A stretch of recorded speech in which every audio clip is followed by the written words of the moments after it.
সকালবেলা ছেলেকে রেডি করে স্কুলে পাঠানোর পর আমার রুমের অবস্থা কিন্তু এরকমই থাকে, এতটাই অগোছালো। তো এইসব গোছানো পরে হবে, তো চলো আগে খেয়ে নিই। তো দেখো ছেলেকে দুধ কর্নফ্লেক্স দিয়েছিলাম, তো একটুখানি বেঁচে গেছিলো, তো সেটাই আমি খেয়ে নিচ্ছি।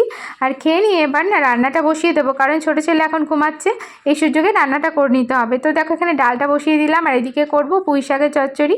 তো আগের দিন রাতেই সবজিগুলো কেটে রেখেছিলাম, আর মাছটাও ফ্রিজ থেকে অনেকক্ষণ আগেই বার করে রেখেছি। তো দেখো এখানে মাছটা ভেজে নিলাম, আর এদিকে আমার ডালটাও কিন্তু সেদ্ধ হচ্ছে।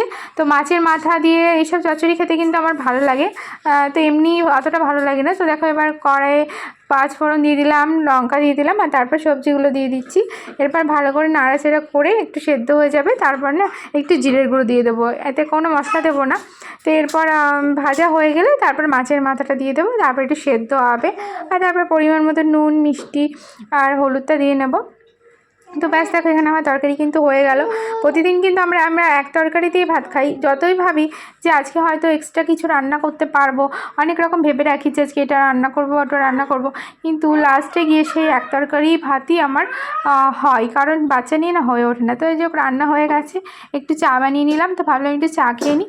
আর চা বানাতে বানাতে এই দেখো আমার ছানা গাছে উঠে তো কান্না শুরু করে দিয়েছে, আর এই যে দেখো উঠে গালে হাত দিয়ে বসে রয়েছে। তো যাই হোক, এখন একে সামলাই। আজকে এটুকুই তোমাদের সাথে শেয়ার করলাম, টাটা।